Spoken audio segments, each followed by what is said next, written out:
Naniniwala si dating Ilocos Sur Governor Chavit Singson na may katotohanan ang revelasyon ni Senator Amy Marcos laban sa kanyang kapatid na sa Pangulong Bongbong Marcos Jr. Lalo na kung iwas ito sa hamon na sumailalim sa drug test. Ayon kay Singson, bago pa man ginawa ni Amy ang pagbubunyag, kinausap na niya ito para himukin ang Pangulo na bumaba sa pwesto. Samantala, pag-absuelto ni Senator Ping Lacson kay PBBM sa issue ng budget insertion ay premature pa, ayon kay dating PICC Commissioner Manuelito Luna. Si Margaret Gonzalez magbabalita.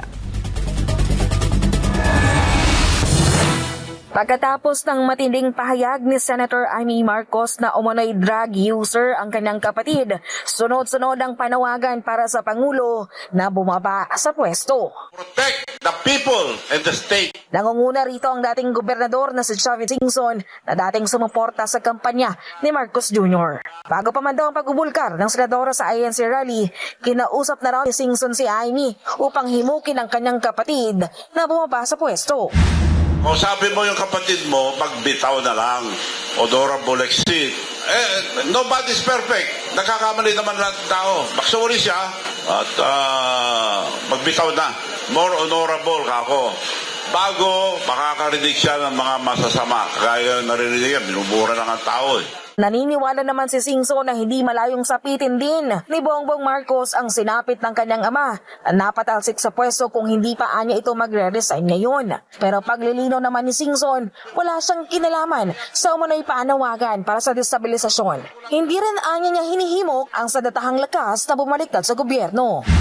I want a peaceful movement. Hindi ko sinasabi na mag-withdraw na mga military. Kung maawa sila, nasa konsensya na yan. Konsensya lahat ng mga military. Kung ayaw nila, di mga sundalo, mga pulis, konsensya. Kung may konsensya pa sila mag-decide. Hindi ako. Samantala, naniniwala naman si Singson na may katotohanan ang sinasabi ng presidential sister kung hindi kakasa si Bongbong Marcos at ang first family sa hamon na magpa-hair follicle test. Guilty sila kung ayaw niya magpa-drug test. That's the best test.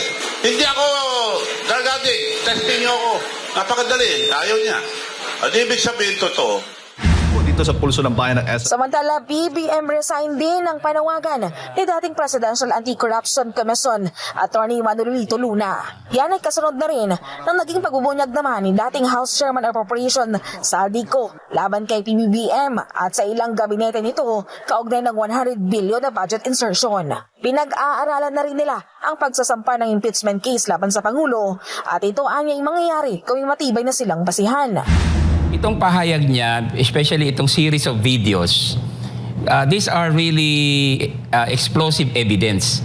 Actually, ebidensya na ito pero kailangan pa rin ng formal affidavit or under oath na statement para ma-formalize lahat yan.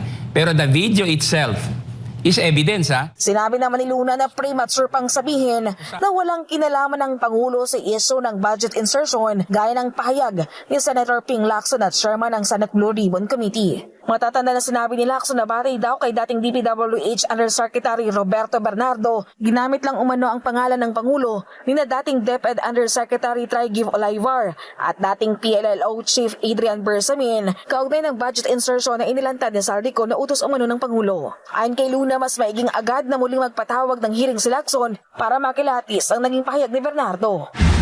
I hope the Senate Blue Ribbon Committee will have the hearing soon para makita ng bansa, makita ng lahat na fair ang proseso at kung may basehan yung sinasabi ni Senator Ping. Otherwise, masusunog ngayon yung kanyang pinagsasabi and people will blame him for prematurely judging or concluding itong pinagsasabi niya na walang kinalaman ng Pangulo. Samantala, nagwelga naman sa harap ng Philippine General Hospital ang ilang grupo ng mga health workers at medical students para ipanawagan ang pagbaba ni PBBM sa pwesto dahil sa matinding isyu ng korupsyon.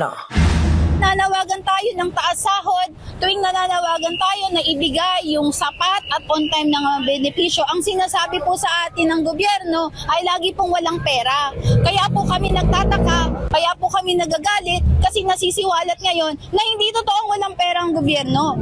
Ninanakaw lang pala ng iilan.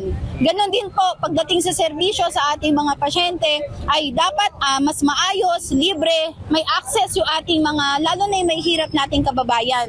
Pero hindi po yan nangyayari hanggang sa ngayon dahil nga po nalalaman natin ay kinokorap pala yung pera ng taong bayan imbis na binibigay sa direktang serbisyong pangkalusugan. Para sa Diyos at Pilipinas, Kumahal, Marley Gonzalez, SMNI News.